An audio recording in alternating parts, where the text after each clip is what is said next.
Coucou les filles, on se retrouve pour une nouvelle vidéo. Il s'agit d'une vidéo pour un remplissage semi pour reproduire cette pose. Donc c'est une décoration assez simple, mais je trouve que ça correspond bien au temps en ce moment. Il commence à faire beau, c'est le printemps. Et je voulais quelque chose de coloré.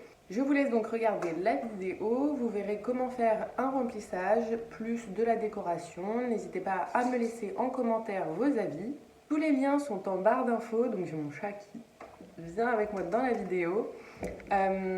Tous les produits utilisés lors de la vidéo sont en barre d'informations YouTube. Kitty, tu peux arrêter.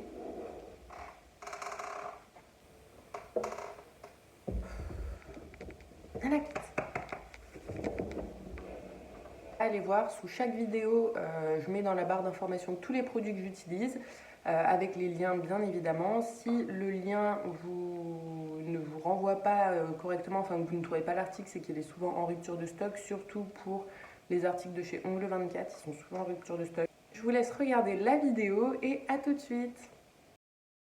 Donc voici mon ancienne pose, je viens la désinfecter à l'aide du désinfectant de chez Ongle 24, on frotte bien. Je me munis de cet embout pour effectuer ma dépose, enfin plutôt enlever le plus gros du semi-permanent qu'il reste pour pouvoir reposer par-dessus et faire mon remplissage. Donc j'enlève bien toute la couleur, je me rapproche des cuticules, je fais attention de ne pas appuyer pour ne pas enfoncer l'embout et risquer d'endommager la plaque de l'ongle.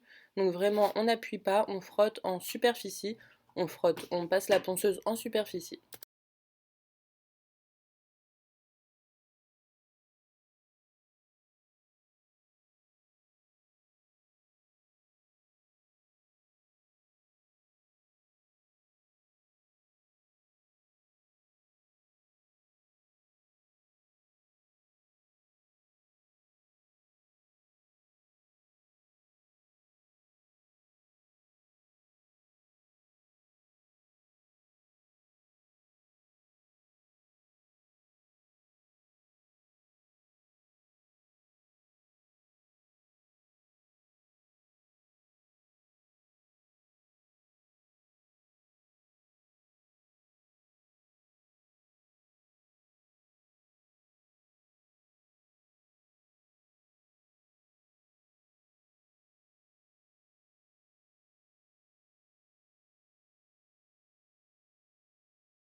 Une fois la dépose correctement effectuée, je vais venir dépoussiérer ma main à l'aide d'un gros pinceau de peinture. Il dépoussière vraiment très bien, ça permet de voir plus net dans notre travail. Ensuite, je me munis de ma lime et je viens redonner la bonne forme à mes ongles. Je raccourcis parce que là ils étaient un petit peu longs. Euh, J'avais envie de les raccourcir un petit peu quand même, ça commençait à m'agacer un petit peu qu'ils soient trop longs. Lorsque l'on lime son ongle en forme amande, il faut toujours placer la lime en dessous de l'ongle, hein, pas en parallèle mais vraiment en dessous. Et on vient limer de tous les côtés, on vient retourner son doigt aussi pour voir de tous les sens pour être sûr que la forme soit correctement respectée.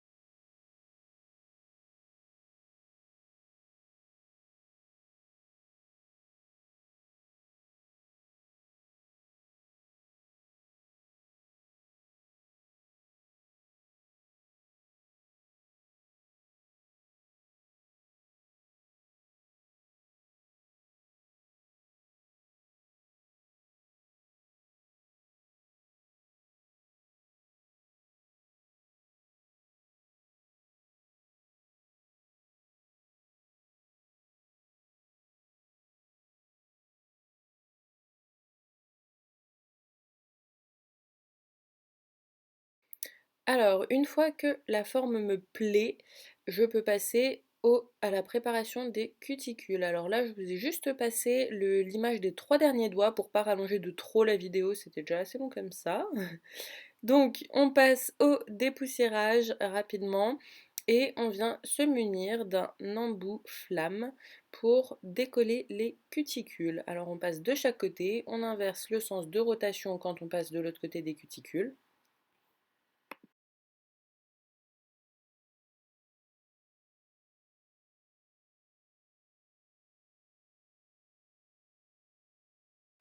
Une fois toutes les cuticules bien repoussées, je vais me munir de mon embout en forme de ballon de rugby pour encore repousser les cuticules et enlever toutes les petites peaux mortes collées à la plaque de l'ongle.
Une fois le travail des cuticules terminé, on dépoussière bien avec le petit pinceau et je viens repousser mes cuticules à l'aide du repousse cuticule de chez Born Pretty que j'ai trouvé sur AliExpress.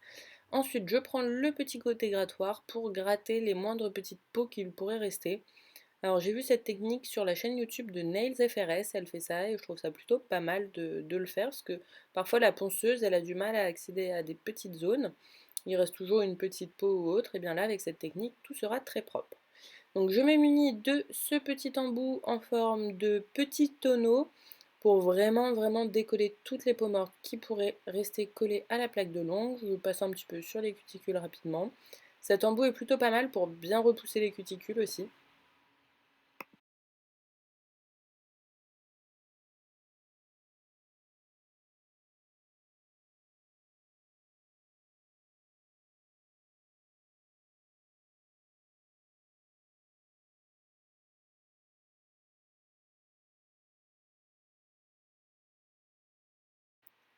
Et pour terminer, je me munis de mon embout tonneau pour repousser les cuticules correctement, les soulever et au passage couper celles que je pourrais couper à l'aide de l'embout. Ce petit embout, je trouve qu'il peut remplacer l'embout à tête ronde, alors pas entièrement, mais il a un peu la même efficacité, si je peux dire ça comme ça. Donc je l'aime bien car je peux vraiment bien repousser et comme j'ai dit, couper certaines petites peaux avec l'embout.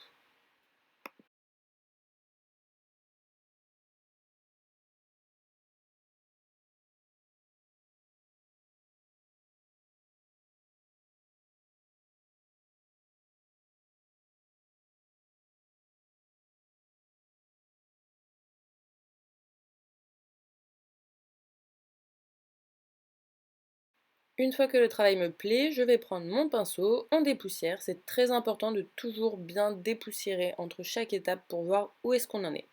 Je me munis de mon coupe cuticule que j'ai acheté aussi sur AliExpress et je viens retirer toutes mes cuticules blanches. Attention à ne pas se couper, c'est pour ça que je précise blanche parce que toutes celles qui sont de couleur chair, si je peux dire ça comme ça, ce sont des cuticules vivantes, c'est de la peau et vous allez vous couper et saigner tout simplement. Ça sera pas beau et ce sera douloureux.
Mes cuticules sont maintenant toutes propres, bien coupées. Je termine les petits détails, je redépoussière correctement et je viens prendre ma lime du côté doux pour enlever la petite membrane qu'il pourrait rester sous mes ongles pour pas que ça me dérange pendant le travail. Ensuite, je viens redésinfecter avec le nettoyant de chez Ongle 24. Je désinfecte et je prends mon embout dépoussiérant pour enlever toutes les moindres poussières auprès de mes cuticules. Cette technique aussi, je l'ai vue sur le YouTube de Nails FRS. Alors elle, normalement, elle prend un pinceau aquarelle, sauf que moi j'ai cet embout dépoussiérant qui fait très très bien l'affaire. Ça enlève vraiment vraiment bien les poussières, je trouve. Et au passage, on redésinfecte bien toute la plaque de l'ongle. Donc là, je vais appliquer mon nail prep pour déshydrater la plaque de mon ongle. Je laisse bien sécher et ensuite j'applique le primer. Alors là, c'est un primer avec acide. On peut très bien utiliser un primer sans acide. Moi, personnellement, en ce moment, j'utilise celui-ci. C'est vous qui voyez, ça ne changera en rien la tenue de votre pose. Attention de bien laisser sécher le primer sans acide, qu'il soit bien bien sec, sinon ça fera l'effet inverse. Je me munis de la Mineral Base Naturale de chez Indigo et je l'applique partout sur mon ongle en très fine couche. Ensuite, je viens prendre mon petit pinceau à détail pour passer auprès des cuticules. Donc, on repousse bien la peau. Là, avec mon petit doigt, j'appuie légèrement pour repousser ma peau et pour pouvoir glisser le pinceau au plus proche des cuticules, que le travail soit vraiment très très propre. Appliquez-vous sur cette étape, ça change vraiment tout. Et je viens appliquer une grosse bille de base minérale sur mon ongle que je viens étaler par la suite. Une fois la base minérale bien étalée, je viens retourner mon doigt et je m'aide du pinceau liner pour créer mon bombé.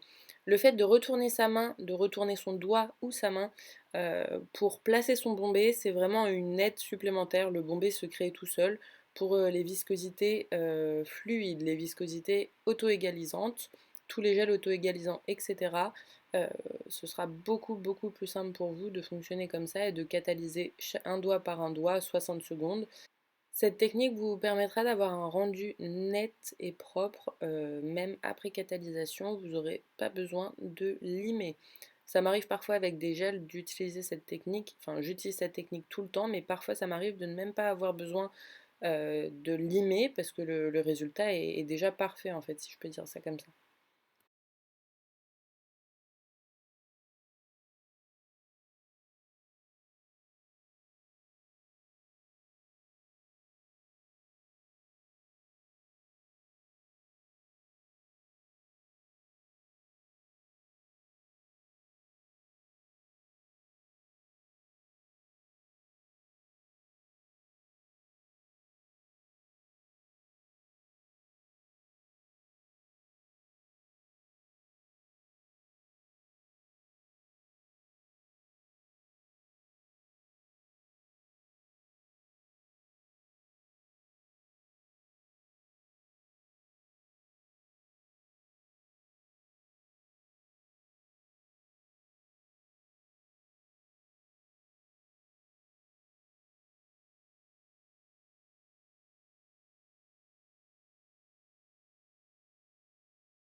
Une fois tous mes ongles terminés, après qu'ils aient catalysé 60 secondes chacun, je viens dégraisser mes ongles. Donc pour ça, il me faut un coton et du cleaner. Là, ils viennent de chez Ongle 24 tous les deux. Je dégraisse bien qu'il n'y ait plus de résidus collants. Et je viens prendre ma lime côté grain de doux pour enlever les tout petits détails, les petits détails qui pourraient désharmoniser ma pose. Je viens prendre mon buffer et je viens griffer tout mon ongle pour le matifier. C'est pour le nail art. J'aurais très bien pu ne pas matifier ma plaque d'ongle, mais là j'ai décidé de matifier pour que ce soit plus simple.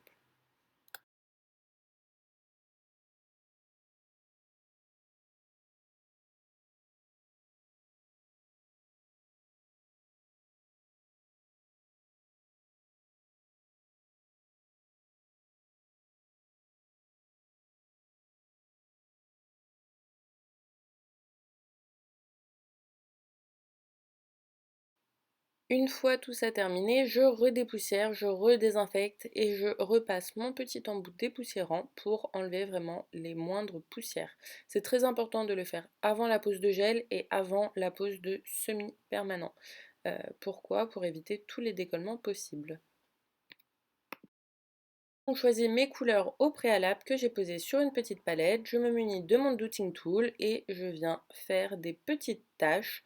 Ça fait un peu comme le nail art vache, pas vraiment, mais un petit peu. En fait, il s'agit de faire des taches un peu partout sur notre ongle. Ce sont des tâches aléatoires. Faites attention que ce ne soit pas trop symétrique. Donc faites une tâche par une tâche et vous adaptez en fonction. Ne faites pas exactement les mêmes tâches sur tous les ongles, hein, vraiment, ça dénaturerait un peu la chose. Donc là, on essaye de faire quelque chose d'harmonieux, mais de pas symétrique.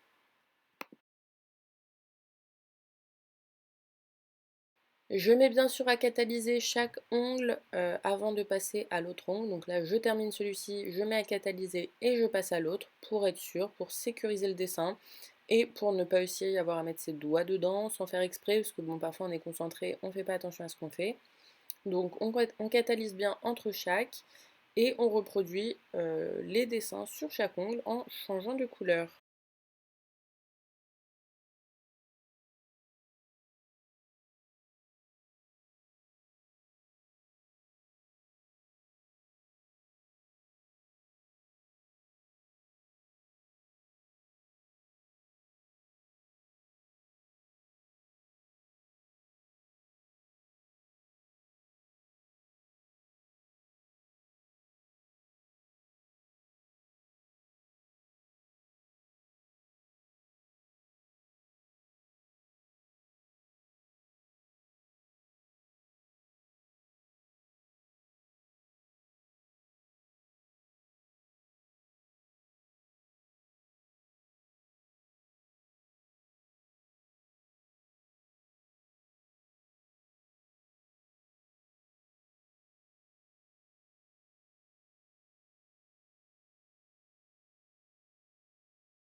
Mon nail art est maintenant terminé, je me munis de mon top coat de chez Beauty Distribution, j'en applique sur chaque ongle et à la fin je viendrai à l'aide de mon pinceau liner toujours me rapprocher des cuticules et étirer la matière pour avoir un résultat toujours plus fin.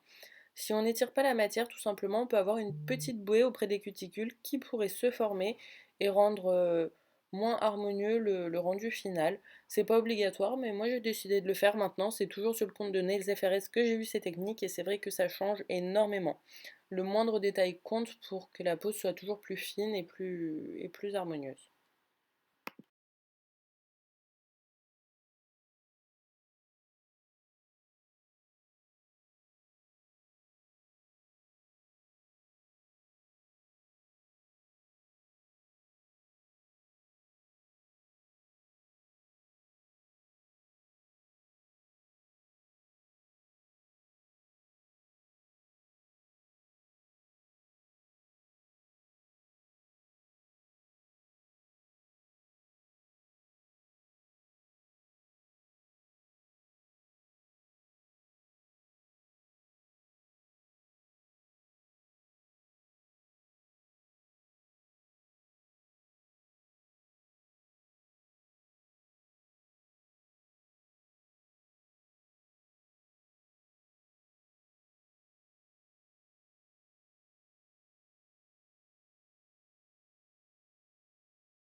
Je prends mon huile à cuticule pour hydrater mes cuticules. Donc là, c'est la Arôme 99 de chez Indigo. Comme vous voyez, j'ai eu un petit accident. Je l'ai fait tomber. Le petit embout pour verser les gouttes s'est cassé. Donc pas de panique. Je prends maintenant ma petite brosse, comme vous pouvez le voir. Je ne sais pas comment ça s'appelle.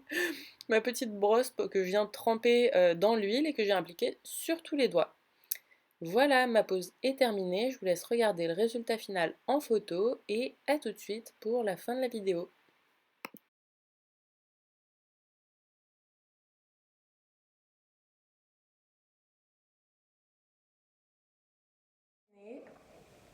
La vidéo est terminée, j'espère qu'elle vous aura plu. Je vais essayer de vous faire d'autres vidéos comme ça.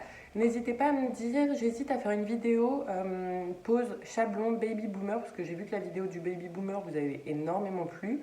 Je pense, du coup, je réfléchis pour faire une vidéo pose Chablon Baby Boomer pour vous montrer plus en détail, parce que la dernière vidéo, c'est vrai que c'était sur une main en latex, enfin, c'est vraiment différent. Donc n'hésitez pas à me dire en commentaire si vous souhaitez voir la vidéo Baby Boomer pose Chablon ou si vous préférez tout simplement d'autres vidéos. N'hésitez pas à me le dire en commentaire. Bonne journée!